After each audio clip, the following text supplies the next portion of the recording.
Hi நமஸ்தே. நான் உங்க friend Jaya Srinivasan. Welcome to veggies recipe. பொதுவாகவே வீட்டில் ஒரு ஃபெஸ்டிவல், ஒரு பூஜை அப்படின்னா நம்ம வெத்தலை வாங்குவோம். பெரியவங்க என்ன சொல்லுவாங்கன்னா, வெத்தலை வாங்கின வெத்தலையை நம்ம வாட விடக்கூடாது, வேஸ்ட் பண்ணக்கூடாது அப்படின்னு சொல்லுவாங்க. ஆனா இப்போ இருக்கிற இந்த காலகட்டத்துல நம்ம வெத்தலை போடுற பழக்கம் அப்படிங்கிறது ரொம்ப குறைவா இருக்கு இல்லையா? அப்போ அந்த வெத்தலையை வேஸ்ட் பண்ணாம நம்ம ஒரு தொகையல் அல்லது சட்னி, அதாவது சாதத்துக்கு பிசைஞ்சு சாப்பிட்ற மாதிரி தொகையலாவோ, இல்லைன்னா நம்ம டிஃபனுக்கெல்லாம் தொட்டு சாப்பிட்ற மாதிரி சட்னியாவோ பண்ணலாம். ஹெல்த்துக்கும் ரொம்ப நல்லது. வெத்தலை குழந்தைங்களுக்குலாம் கொடுக்க முடியாது பாருங்க. அந்த மாதிரி சட்னி அரைச்சோன்னா குழந்தைங்களுக்கும் நம்ம கொடுக்கலாம். அவ்வளோ நல்ல கால்சியம் சத்து அதில் அதிகமாக இருக்கும். ரெகுலராகவே வாரத்தில் ஒரு நாள் நம்ம பர்பஸாகவே வெத்தலை வாங்கி கூட இந்த சட்னி பண்ணலாம். இது ஒரு பழைய காலத்து ரெசிபி தான். ஃபர்ஸ்ட் டைம் சேனலை பார்க்குறீங்கன்னா ப்ளீஸ் சப்ஸ்கிரைப் பண்ணுங்க. பெல் ஐக்கானை கிளிக் பண்ணி ஆல் ஆப்ஷன் கொடுத்துட்டீங்கன்னா நான் போடக்கூடிய எல்லா வீடியோஸும் குயிக்காக உங்களுக்கு ரீச் ஆகும். வாங்க இந்த வெத்தலையை வச்சு இந்த சட்னியை எப்படி பண்ணுறதுன்னு பார்க்கலாம். நம்ம பூஜைக்கு வெத்தலை வாங்கி வச்சுருப்போம் இல்லையா? இது மிச்சம் இருக்கிற வெத்தலையில் வேஸ்ட் ஆகாமல் ஒரு தொகையல் அல்லது ஒரு சட்னி சாதத்துக்கும் பிசைஞ்சு சாப்பிட்லாம். டிஃபனுக்கும் நமக்கு ரொம்ப நல்லாயிருக்கும். அது எப்படி அரைக்கிறதுன்னு பார்க்கலாம். இந்த மாதிரி வெத்தலை எடுத்துக்கிட்டு இந்த காம்பையும் இந்த நுனியையும் நம்ம கிள்ளி எடுத்துக்கணும். நடுவில் இந்த நார் இருக்கும் இல்லையா? இதையும் நல்லா எடுத்துக்கணும். இந்த நார் எடுக்காமல் அரைச்சோம் அப்படின்னா இது ஃபுல்லாக நமக்கு நார் நாராக சட்னியில் நமக்கு இருக்கும். அது சாப்பிட்றதுக்கு அவ்வளோ நல்லா இருக்காது இல்லையா? அதனால இந்த மாதிரி நல்லா க்ளீன் பண்ணிவிட்டு இப்படி கையாலேயே சின்ன சின்ன பீசஸாக கட் பண்ணி வச்சுக்கணும். இது மாதிரி எல்லா வெத்தலையும் நம்ம க்ளீன் பண்ணி வச்சுக்கலாம். நான் ஒரு 10 வெத்தலை எடுத்துகிட்டு இருக்கேன். ஸ்டவ்வில் ஒரு கடாய் வச்சுட்டு 1 டீஸ்பூன் எண்ணெய் ஆட் பண்ணிக்கணும். எண்ணெய் சூடானது ஒரு சின்ன பெருங்காய கட்டி ஆட் பண்ணிவிட்டு இதை நல்லா பொரிச்சுக்கணும்.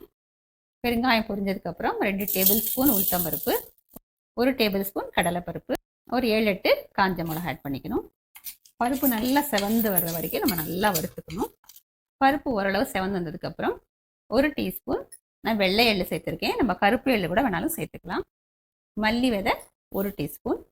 இதையும் சேர்த்து நம்ம நல்லா வறுத்துக்கணும். நம்ம ஆட் பண்ணியிருக்கிற எல்லா பொருட்களும் பாருங்கள் நல்லா செவந்து வந்தாச்சு. பருப்பு நல்லாவே செவந்துடுச்சு.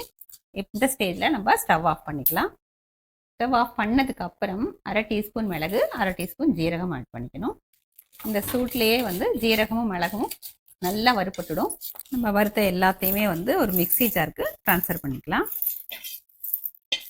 அதே கடாயில் 1 டேபிள் ஸ்பூன் ஆயில் ஆட் பண்ணிக்கலாம்.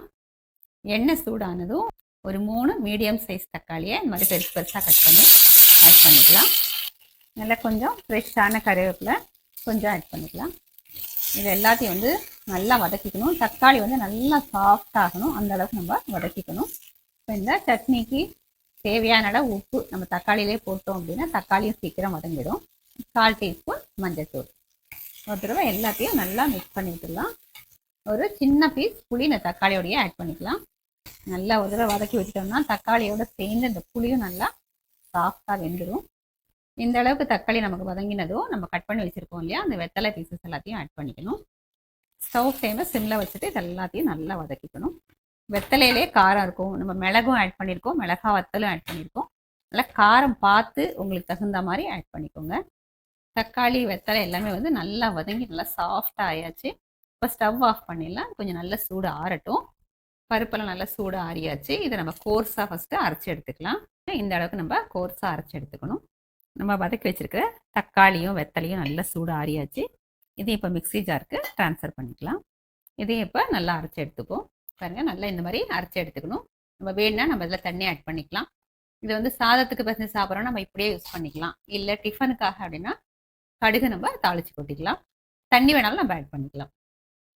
கடுகு, உளுத்தம் பருப்பு, கடலைப்பருப்பு, கொஞ்சம் கருவேப்பிலை சேர்த்து நம்ம தாளித்து கொட்டிட்டோம்னா இந்த சட்னி சாதத்துக்கும் சூப்பராக இருக்கும். அதேமாதிரி டிஃபனுக்கு தொட்டு சாப்பிடவும் ரொம்ப நல்லாயிருக்கும். டேஸ்டி அண்ட் ஹெல்தியான வெத்தலை தொகையல் அல்லது வெத்தலை சட்னி சர்விங்க்கு ரெடி. இன்னைக்கு இந்த வெத்தலை சட்னியை நான் டிஃபனோட சர்வ் பண்ண போகிறேன். டேஸ்ட் பண்ணி பார்த்துட்டு எப்படின்னு நான் சொல்கிறேன் உங்களுக்கு. பாருங்கள், இட்லியோட சர்வ் பண்ண போகிறேன். வெத்தலை வாசனையோட இந்த சட்னி ரொம்ப சூப்பராக இருக்கும். டைஜஷனுக்கும் ரொம்ப நல்லது. ஃபெஸ்டிவல் டைத்தில் நம்ம ஹெவியாக சாப்பிடுவோம் இல்லையா, அப்போ இந்த சட்னி செஞ்சு சாப்பிட்டோம்னா ரொம்ப நல்லாயிருக்கும். நான் டேஸ்ட் பண்ணி பார்த்துட்டு எப்படின்னு சொல்கிறேன். செம்ம சூப்பராக இருக்குங்க. எல்லா டிஃபனுக்கும் இது ரொம்ப நல்லாயிருக்கும். அதே நேரம் சூடாக சாதத்தில் கொஞ்சம் நெய்யோ நல்லெண்ணெய்யோ போட்டு சட்னியை போட்டு பிசைஞ்சு சாப்பிட்டாலும் அதுவும் அட்டகாசமாக இருக்கும். ஹெல்த்துக்கும் ரொம்ப நல்லது. கண்டிப்பாக ட்ரை பண்ணி பார்த்துட்டு எப்படி கமெண்ட்டில் சொல்லுங்கள்.